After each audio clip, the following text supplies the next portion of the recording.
In today's video, I will show you how to easily create this checkbox here in Figma. To get started, let's go to Resources and search for the Iconify plugin. Click on it, then search for the icon correct. You'll see a few options. I chose this second one. Simply import it into your project. Once that's done, close the window, and here is the icon we'll be using. When I import these icons, I prefer to remove them from their frame, so I just ungroup them. Next, remove the border from this icon. This is how we'll use it. First, I will enable the Constrain Proportions setting for the icon size. Then set the icon's width to 12 pixels. This is roughly the size we need. Now, we'll work on the checkbox square. To do that, right-click on the icon and add an auto layout. It will add a border with default padding. We can set all these paddings, which are currently at 10, to 0. Then, center our icon within the auto layout. Here in the settings, we can set the dimensions to 15 by 15. For the border radius, we can leave it at 2 pixels for now. To make it easier to visualize the checkbox, I always like to add a temporary background color just so we can see what we're doing. Okay, I'll slightly reduce the icon size again. Instead of 12, I'll set it to 9 pixels. That will look a bit better now. Now, I'll add a stroke to this checkbox.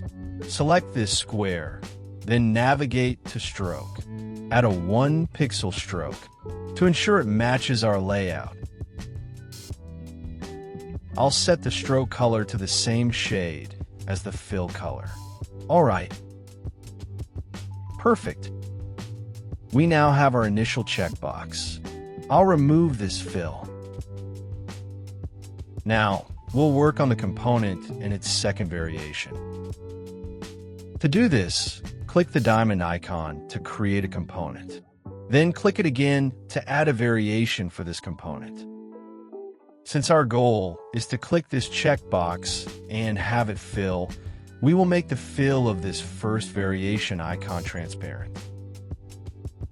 Okay. Good. For this second variation, we will add a fill. It will be a shade of purple.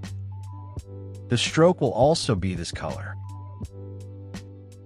And the icon's fill will be white. So, when you click this checkbox, it will transition to this second filled variation. Great! Now we'll begin the prototyping phase. Click on the Prototype tab. Now, click on this first variation, then drag and drop it to this second variation. Here, make sure it's set to on-click. If it's not set to Smart Animate, just click here on Smart Animate and set it to 100 milliseconds. We'll do the same for the second variation and drag it to the first variation. Great! Now, switching back to the Design tab, I'll move our component here, just for better organization. I'll also rename it. Let's change it to Checkbox and place it aside. Now, to import it into our project, go to the Assets tab. Drag and drop it here into your project.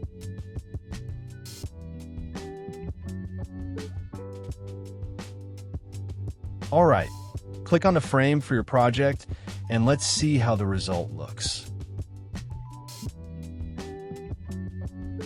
Now, when we click the checkbox, it functions exactly as expected.